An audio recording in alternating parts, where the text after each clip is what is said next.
This is Miami Total Football Radio. I'm Eric Krakauer. Franco Panizo is somewhere miles away broadcasting from his bunker. Only, hold on a second, let me get my fingers out. 2 days left until Inter Miami kick off the MLS is Back tournament against Orlando City on Wednesday in what Franco has dubbed the Sunshine Derby, or Derby del Sol, to make it sound a lot sexier. Franco, I know you're in pins and needles. Sunshine Classico. Sunshine Derby's already been taken. El Derby del Sol exists in Italy. Come on, Eric. I know the Derby del Sol exists, but it sounds sexier, and we can steal the Derby del Sol.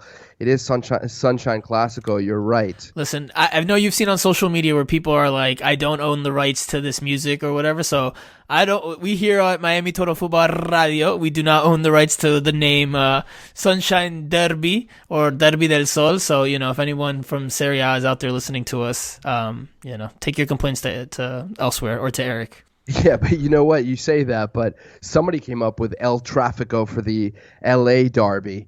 And that's stuck. So who knows whether some of these will stick. But we have a lot to talk about today on the show. Let me remind you that you guys can download the pod on iTunes. Leave a review as long as it's more than 3 stars. Be nice. And you can follow the pod on every single social media platform from Facebook to YouTube. Most of that will be Franco's face with all the news and analysis that you need to be abreast of if you're an Inter Miami fan. And if you're lucky, he'll be wearing his shades. I'm not going to tell you all the handles. Just Googleize it. But let's get to it.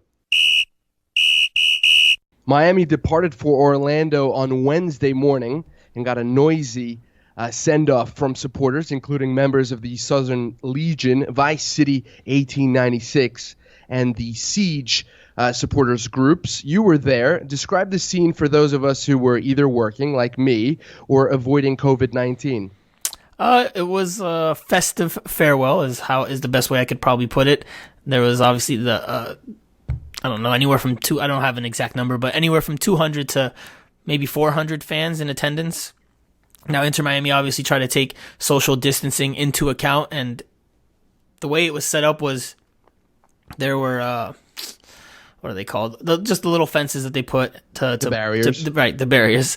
All the Spanish and English words sometimes in my head, like I end up losing one here and there occasionally. It's an interesting thing that's happened to me as I've gotten older. But the barriers, they had barriers for designated parking spots on the east and west side of this parking lot, and fans could park their cars in each spot, and obviously each car can have anywhere from 1 to, I don't know, there wasn't a limit, or I don't know if there was a limit, but there was definitely some cars that had more than 5-6 people in them. So but every car was spaced out in their own designated spot by these barriers, and it was a festive goodbye. It felt like kind of like a parade. The players walked out of the practice facility and walked down, maybe 100 yards or so onto the buses, and they had fans on both sides just cheering and chanting. The La Familia, the supporters groups, the group of supporters groups, Vice City 1986, Southern Legion, the Siege, they were all there in attendance, cheering the team on and rooting them on, and just getting one last glimpse of them and wishing them good luck before they headed to Orlando for the start of the final preparations before the tournament begins. So it was definitely festive. It was rowdy, and it was good just to see that passion again, and that love for the team from up close, especially after all these months of having to be indoors and not seeing that energy that had been around during those first few weeks of the season prior to the shutdown. I hate to be a Debbie Downer, but that's the role that I'm going to play. I was in studio at BN Sports, and I was looking at my Twitter feed, as I often do, just hoping that people send me really nice messages about all the work that I put into everything I do. And what I was seeing was a lot of videos, some of them yours, of what was happening during that send-off. And I have to say, I didn't see that many masks, and I was a little surprised that many people got together, even though you have told us that there was some social distancing, or at least Inter Miami planned for there to be social distancing. But considering what we are seeing in Florida, and you and I talked about this last week when we recorded the pod, that what is happening in Orlando is happening within a disturbing and much bigger context than just football or soccer. It really caught me by surprise, and I can't help but feel that it was a little bit irresponsible for so many people to show up and give the team a send-off. And I understand that we love to see that sort of passion. We love to see that sort of support, especially in the United States where, the game has been devoid of that culture, if you will, in so many cities. But it just doesn't seem like the right time to do that. Am I just being a little bit too extreme here? You have the bad cop hat on today, huh? Listen, Inter Miami put in protocols and put in place the barriers so that there was some social distancing. And people were told, or from what I perceived and what I saw, people were told to wear masks.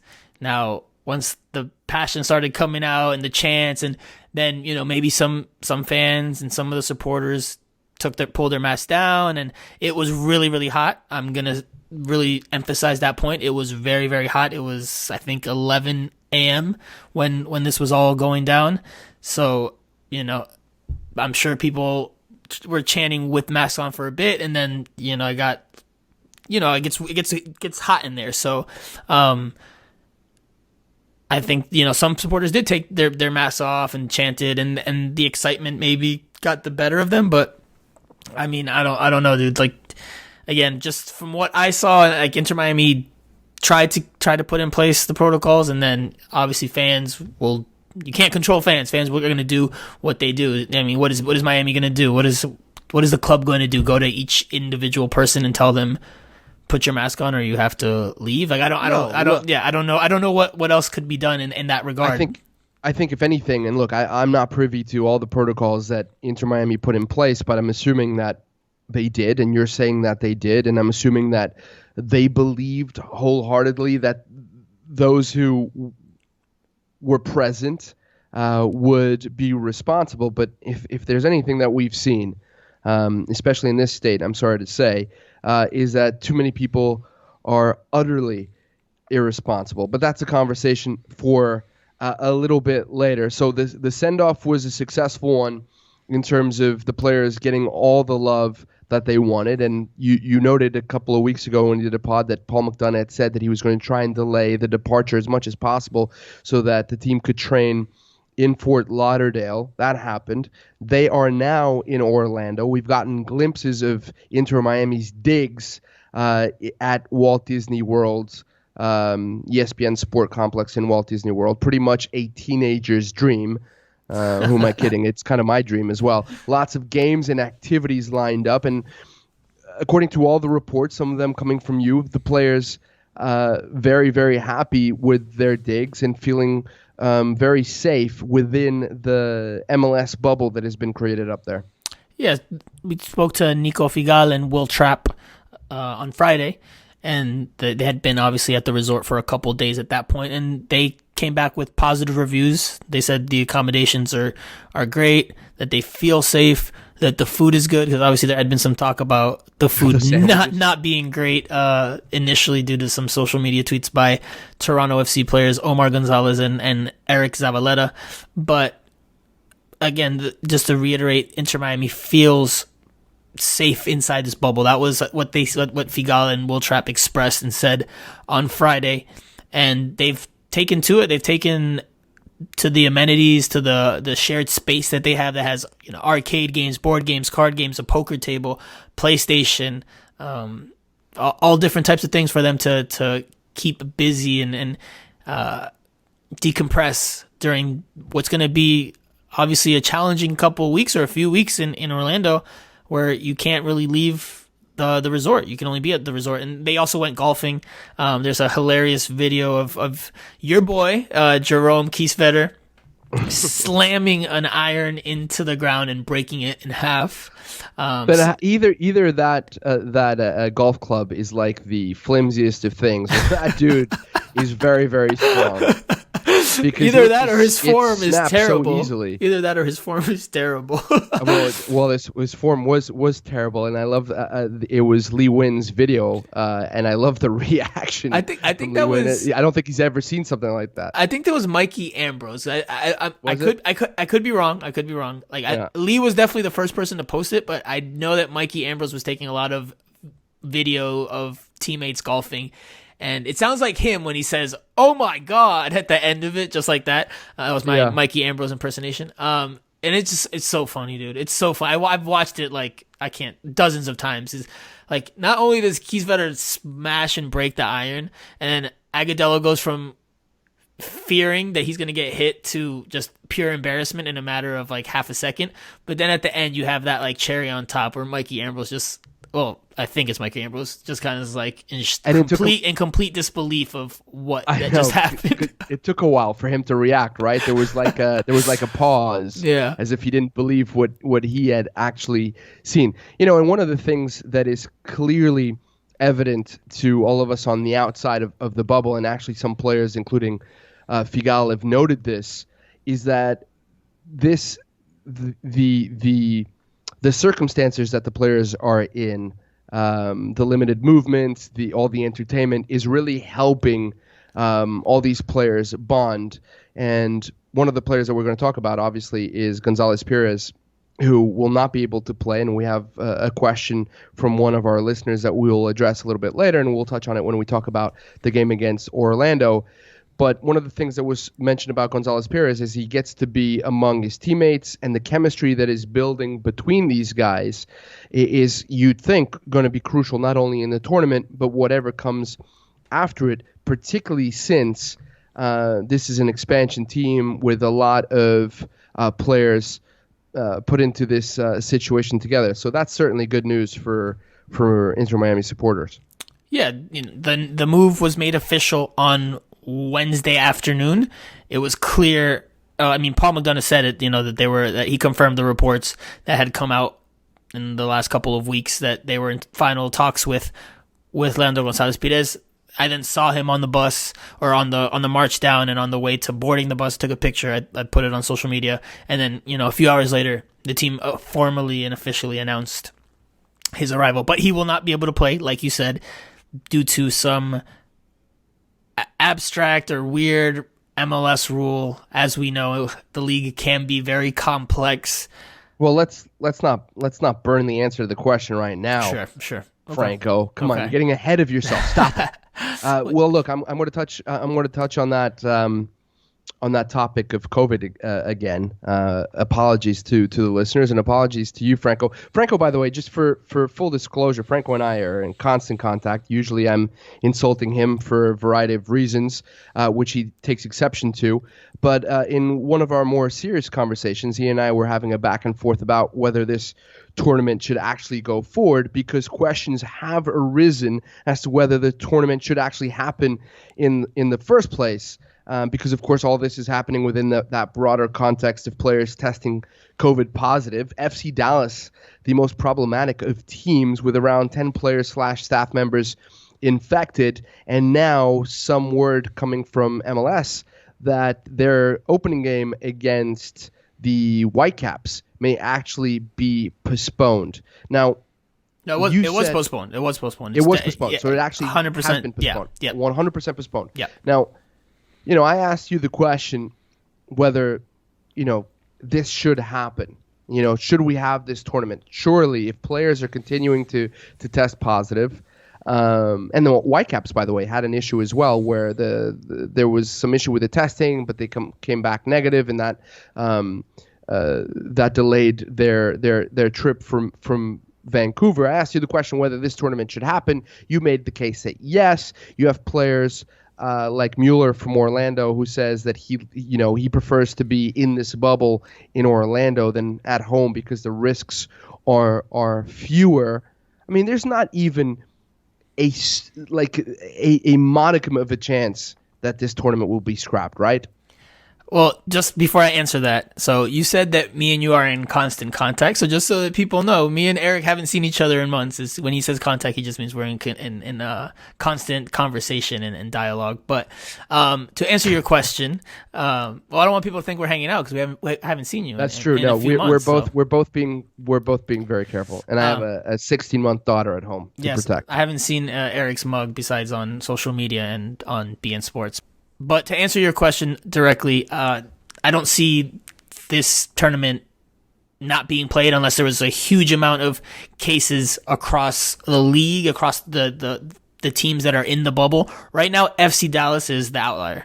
They've obviously had a concerning number of cases, but MLS is releasing their positive COVID test results on a 2-day basis. So every 2 days, the league's announcing, hey, we have this many players have tested positive, and this added this many tests that we've done. And the numbers are actually pretty low. Now, obviously, there's concern, and there's a level of concern from players, from fans, from officials, but it's not all alarming. It's not all doom and gloom, for lack of a better phrase. There are teams and there are players in the bubble that, like you said, feel very safe, or are just in there and going about it and taking it as the task at hand. I mean, I tweeted out a video that I saw on Marcos Lopez's Instagram handle, and he's a San Jose Earthquakes player, Peruvian player.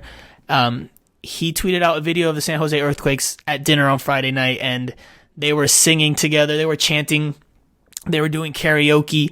So they're clearly in good spirits. And I know that, like, on the outside, when you read some of the stuff that's out there, it can come off as it's really concerning. And on the inside, everyone's kind of on pins and needles, but that doesn't seem to be the case. It seems like there, just like anything, you take any group of people, there are people that feel one type of way, and there are other people that feel a different type of way.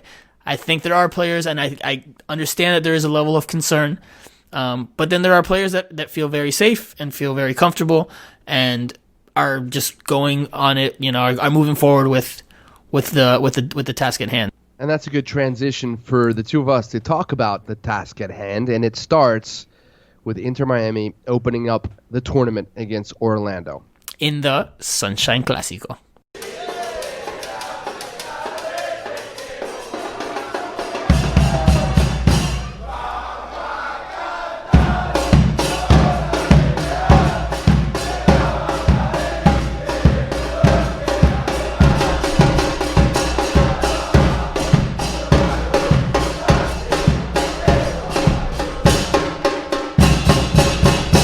All right, Franco, let's talk about the opening game. And it's been a while since we actually get to talk or preview a game, a number of months. Inter Miami in Orlando City, locking horns at 8 p.m. Eastern on Wednesday. And I guess that perhaps the best place to start is with team news. So what's new in the world of the Inter Miami roster? Well, so obviously the team left on the buses on Wednesday to that festive farewell. Again, there was flares and chants and banners and flags, and it was a festive event. But in the middle of that, or amidst that, when the team walked out, there were two players in the group that were conspicuously absent. Then they didn't travel with the entire group. Those players were Andres Reyes and Christian Macun. They did travel to Orlando. Everyone has traveled to Orlando. All the healthy players have traveled to Central Florida, but they did not go with the group on the buses. Now, are they carrying knocks, injuries? It's not entirely clear. Andres Reyes has trained since they've been in Orlando. Christian Macun has not. So he might be a scratch. Again, we don't know if it's an injury concern. If he's got a knock. Inter Miami has been a bit mysterious all year when it comes to injuries and revealing severities and the diagnosis. So it could be that he's injured. It could be that he misses out on the opening game. I've heard that another player that is in Orlando did not train the other day, but I wasn't able to confirm that, so I won't share the identity just because I don't want to put any inaccurate information out there. If I get confirmation, I'll definitely make it public. But yeah, Makun had not trained, did not train on Friday when Inter Miami had their first day of practice. And besides that, it seems like most of the team is ready to go, and that they'll be available for selection. Remember, there's only a 23-man roster for each game, so coaches have to dwindle down or narrow down their entire roster to just a 23-man squad for each game. So Diego Alonso will have that job to do on Wednesday, where he'll have to name 23. So there's a possibility that Makun might not be on that list, but we'll see. There's still some time for him to obviously get back into the swing of things in training. Okay, we'll talk about the potential lineup for Inter Miami in a second, but let's just mention Orlando. They drew their first game of the season against Salt Lake at home. That was 0-0, and then lost the second in Colorado 2-1. Chris Mueller scoring the only goal for Orlando, a team that includes a goalkeeper that you're a big fan of, I'm assuming, Pedro Gallese, who was playing for Tiburones de Veracruz, a team which no longer exists in Liga MX, someone who's also played for Alianza Lima and the starting goalkeeper for the Peruvian national team. Nani, one of the star players, somebody that I know very well. So this is a team that actually has a considerable amount of talent, and it's worth noting that on the bench sits Oscar Pareja, first year in charge of the club. He won the 2016 Supporter Shield with FC Dallas, as well as the U.S. Open Cup against New England. So a distinctly different team from the one that we saw last season. You've followed this league for a very long time. You know that Oscar Pareja is easily one of the better managers in the league. Yeah, so really quickly, I have to say, you can't say that as a goalkeeper I know that I'm very familiar with in Pedro Gallese, because he's obviously Peruvian, and I'm obviously a big follower of the Peruvian national team, and not mention that you obviously follow Nani because he's Portuguese. That's very deceiving. You said you were like, oh, a player that I know well. Everybody knows I'm Portuguese. Come on, man, come on. You undersold how well you know Nani and how big of a Portuguese soccer follower you are. But anyway, like you said, I have actually written an article that will come out on Monday of Oscar Pareja and Diego Alonso, and that coaching matchup that we'll see on Wednesday. Oscar Pareja, if you're not familiar with who he is, he's a coach that has been in MLS before. He left for a year to go to Club Tijuana in Mexico, had some varying degrees of success there, but he's back now in MLS. He's coaching Orlando City, a team that's historically, in these early few years of its existence in MLS, has not been very good, and he's trying to help right the ship and turn that around. He was with FC Dallas before, and he was a coach that got the most out of a young group, out of a group that obviously had limited resources, doesn't have the spending power that an LA Galaxy has or Toronto FC has, and he made them really competitive teams in the Western Conference on a consistent basis. They won a U.S. Open Cup and the Supporters Shield, which is for the team with the best record in the regular season back in 2016. He gets the most out of his group, and in Spanish the saying is le exprime bastante jugo al limón, o todo el jugo al limón or a la naranja. So he gets all of the juice out of the lime or out of the lemon or out of the orange. And he's a coach that relies on young players. He trusts young players, and that's definitely one of the reasons why Orlando City went in his direction, because Orlando City's not spending like Atlanta and not spending like LAFC, so they need a coach that can get the most out of the players that he has at his disposal, and that's Oscar Pareja to a T. Now, again, he's new on the job, and they haven't established their identity or their way of playing. They're still in the very early phases or stages of building this team under Pareja's vision, but the thing that Orlando City has going for them going into this Wednesday match that they didn't have in the first two games of the season prior to the shutdown is that they have Dom Dwyer and Nani ready and available. Both of them missed the first two games Dom Dwyer, I believe it was due to an injury. Nani was because of a suspension he received at the end of last season that carried over into the first 2 games of this year. So they'll both be available for this match. Obviously, Nani is a very dangerous player. You know him well. And that's going to make the task for Inter Miami very, very tough. But Pareja is a good coach, good coaching mind, knows his stuff, knows how to manage MLS. And I think it'll be an interesting chess match in terms of coaching strategies and coaching approaches on Wednesday. Well, you mentioned that there's no Orlando identity as of yet. The same can be said about Inter Miami. And look, we have to remind people that this is a tournament with a trophy where points in the group stage will count towards the regular season. So it's serious from the get-go. So you're expecting Inter Miami to play its best and fittest 11. We saw 2 different formations in the first 2 games, with a 4-2-3-1 in the first, sort of, and a 3-4-3 sort of in the second. What do you expect for this one? Yeah, so it's tough, man. It's really tough to say because we haven't had a chance yet to talk to Diego Alonso to see if he leaves you any crumbs as to how he's thinking of approaching the game.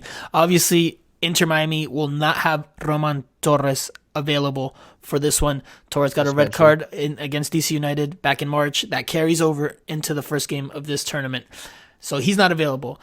We'll probably see Andres Reyes and Figal in the heart of the back four. Do they go with 2 at the back? Does Diego Alonso feel comfortable enough going with 2 at the back? Andres Reyes was one of 3 against DC United when he got the start. Does he feel comfortable enough in the young center back to put him as a 2 center back pairing in a 4-man backline, or does he want to go with the 3 center backs and 5-man defensive line? That's the question. We don't really know. If I'm gonna guess right now, just educated guess based off of what I've heard and what I've picked up, I think he goes with 4 at the back. I think he will trust in Reyes or give Reyes the opportunity to showcase himself in a 4-man backline. And I think we see the 4-2-3-1 look that we saw back in the first game against LAFC. I think we'll see Inter Miami in that look, adopt that look, and try to take the game and dictate the game a little more than maybe Orlando City will, but while also still being very defensively organized and defensively sound. Because obviously Diego Alonso is from what we saw in the first 2 games, wants his team to scrap and fight and not ignore their defensive responsibilities. So you put a gun in my head right now, I'm saying 4-2-3-1 with Andres Reyes and Nico Figal as the 2 center backs. Yeah, I think that's the formation he's going to go with. So probably Ben Sweat on the left. Do you think it will be Nealis on the right? I thought he handled himself well as a wing back. Yeah, I think it's Nealis' job now, that right back or that right wing back spot. However, whatever formation they go with, I think it's his spot to lose now. Alves Powell didn't have a great game, as we touched on, so many episodes ago against LAFC. So I think Dylan Nealis gets the start at right back. Luis Robles, obviously, the team captain, is the automatic starter in goal, and Ben Sweat on the left. I think that's your back 4 and your goalkeeper against Orlando City, barring any injuries or any changes from here until Wednesday. Right, and Robles never gets injured, so he'll definitely be in between the sticks. Ulloa and Will Trapp, that was the midfield tandem that we saw start in both games, so I guess we can pretty much take it for granted that the 2 will play alongside each other once again, and then probably Pizarro Morgan alongside them, right?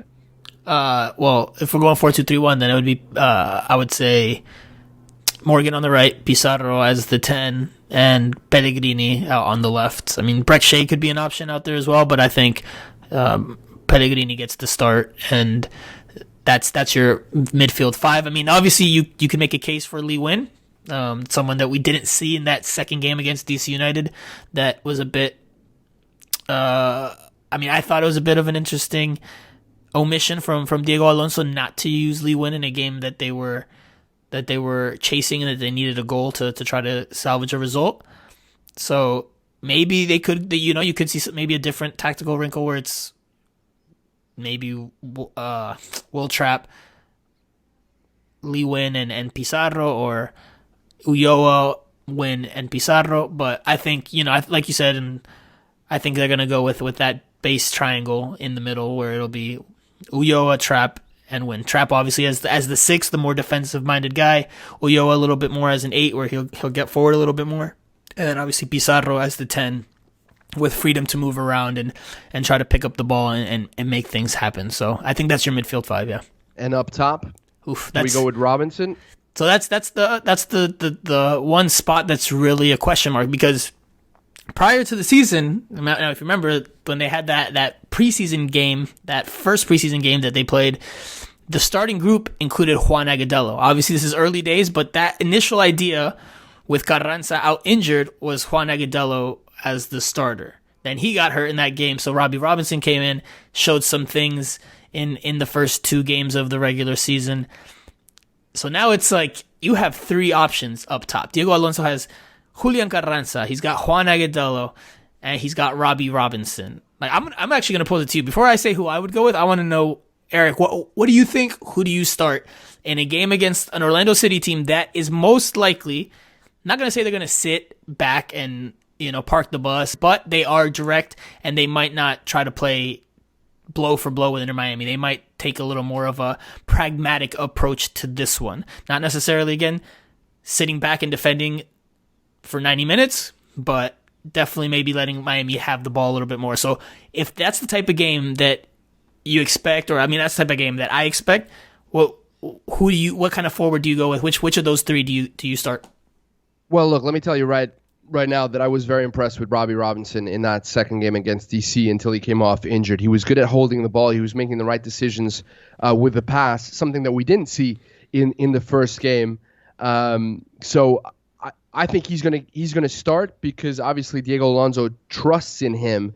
You look at Juan Agudelo, a guy who's pretty good in tight spaces, and perhaps you need somebody like that when your opponent is playing in a deep block. Although I'm not really sure whether we'll see Orlando playing in that deep deep block, but maybe you're right.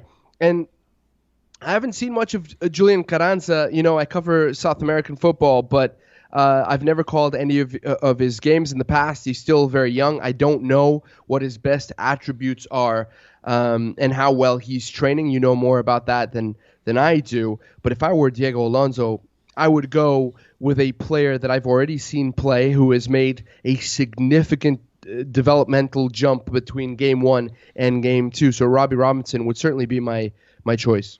So I'm gonna agree with you that that's what I think Diego Alonso goes with. I think that he saw enough progress from game 1 to game 2, and maybe the attitude that Robbie Robinson has, that chip that he has, and goes with him in this one because he's seen him with the starting group in games, like you said, and that obviously is a big plus in a coach's mind. So he didn't get to see Juan Agudelo in an actual game with the group to see and identify, is he a good fit, is he not a good fit?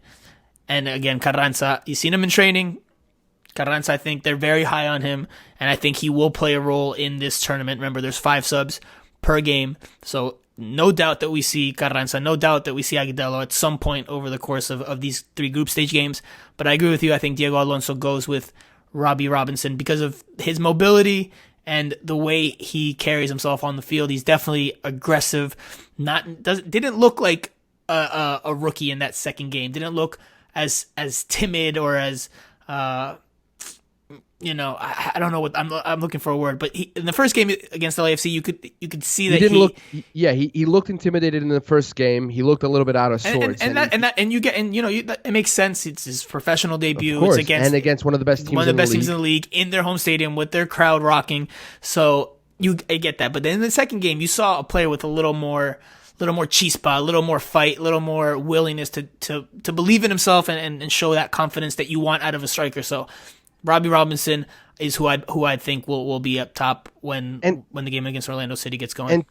And tactically astute too. That was the thing that impressed me the most about his positioning, his movement. He was involved in that first goal, which was scored by Rodolfo Pizarro. He creates that play with his touch and with his movements. I spoke to Andres Cordero and Ray Hudson about the games, obviously, considering that they're the commentators for Inter Miami, and both of them were very impressed with Robbie Robinson and Ray Hudson.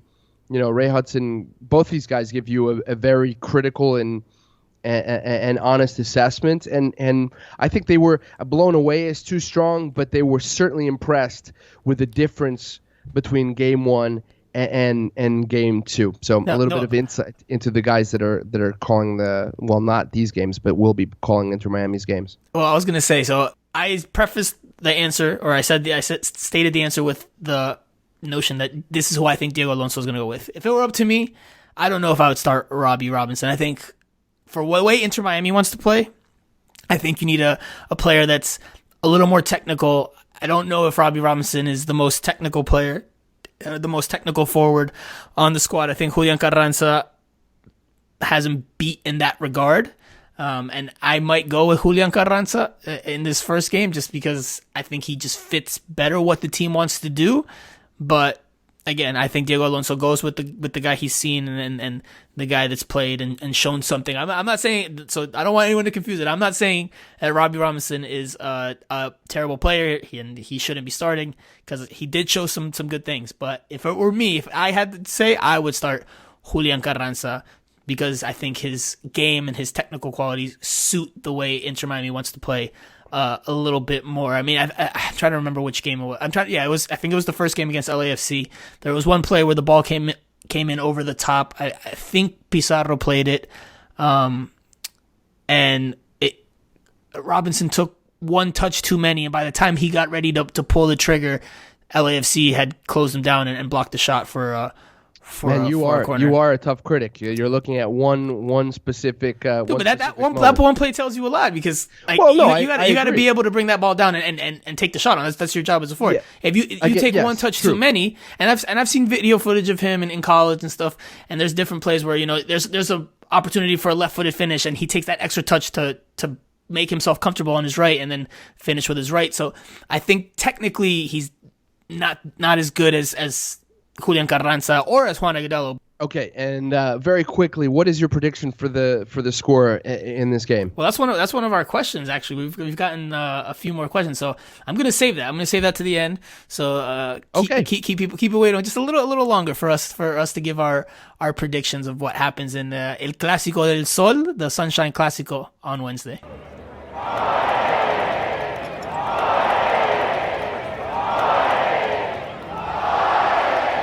All right, Franco, question and answer sesh with you and me. And as per usual, sorry, I'll stop that. You're the one who's going to be reading. You're the one who's going to be reading. Per usual, what are you like from the sesh and usual? Come on, man. Are you from like the cast of White Chicks? What's going on there, bro? Well, I was accused on air of being what's the name of that silly show, Jersey Shore show, because of the clothes that I was wearing. You look like you could have been a fist pumper back in your heyday. Absolutely not. Although I was a bartender for a very long time in places just like those where a lot of people are doing the fist pumping in the south of Portugal. Okay, Franco. Enough about me. Let's get to the questions. Question number 1. Okay, so there's 2 questions that are very similar. I'll read them both, but we'll answer them together here since they're both very similar. One's from at JRRC171, avid listener and avid follower of the show. He asks, any way you can explain why MLS won't let Leandro Gonzalez Pires play? I don't understand this TAM player situation. And then he asks, what lineup and formation do you think Alonso will go with? Any predictions on the score? Thanks, Franco. Andres, our other avid listener, a regular follower of our show, and an avid question submitter. What's the difference between the Brekshé signing and the Leandro Gonzalez Pires signing in terms of the MLS rules? Is Brekshé eligible to play? So, let's dissect both of those. Brekshé is eligible to play, so that'll be the easy answer for that second part of Andres' question. And what's the difference between Brekshé and Leandro Gonzalez Pires? Well, Eric, MLS is tricky with the rules. We were touching on it earlier. And basically it's because Leandro Gonzalez Pires is is a player that's being signed with targeted allocation (TAM), which is what JRRC asked us in the initial tweets or the initial question. So apparently MLS did not want big money signings to be made and compete in this tournament. I guess they didn't think it was fair or whatnot. So Brescia is not a big. It's so strange to me because you've got a tournament that a lot of people have their eyes on. Don't you want to display your best talent? I mean, just a strange decision. Sorry, go ahead. No. I mean, and you're 100%, spot on. And I think that's, something Paul McDonough stressed in a story he did with The Athletic, where, he wants, obviously he signs him. He wants to have him available. And he's in Orlando. He could have very easily played in this tournament, but MLS's rules don't allow it. So Leandro Gonzalez Pires will be there from afar, or he'll be there training with the group, and he'll watch from afar when it comes to the games because he will not be able to play. So, I mean, it is what it is with regards to that. I agree, it's a silly rule. But yeah, and I mean, and going back to the initial question, what lineup and formation you think we'll see Alonso go with? We touched on that earlier. And as far as that, any predictions for the score? We will give our predictions in just a few moments, but I want to get to the last question first because the last question, I really like this. I really like this question, and I think we're gonna have fun with it. Eric, I'm gonna ask you to go first after I ask the question. It's from Joseph E, another regular listener at Joseph G1. How many goals does Inter Miami score during these first 3 games in the MLS is Back tournament? I'm going to go with 3 goals. 3. So just average of 1 a game.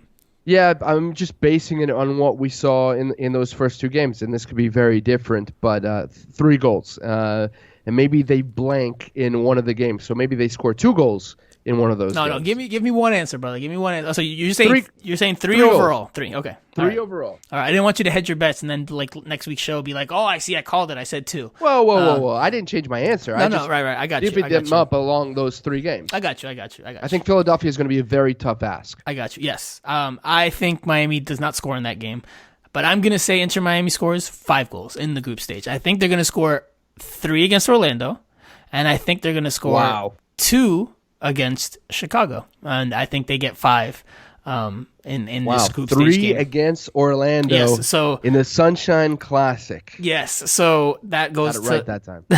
So that goes to the question we've been asked a couple of times, and we've talked about. What is our prediction for Wednesday's Sunshine Clásico, El Clásico del Sol? Inter Miami versus Orlando City, the first chapter in this budding rivalry. And by the way, Inter Miami supporters that were in attendance for the festive farewell, they had some choice words in a chant for Orlando City fans or Orlando City as a club. So anyone that's saying it's not a rivalry or they haven't played yet, so this is definitely a budding rivalry. This will be a rivalry.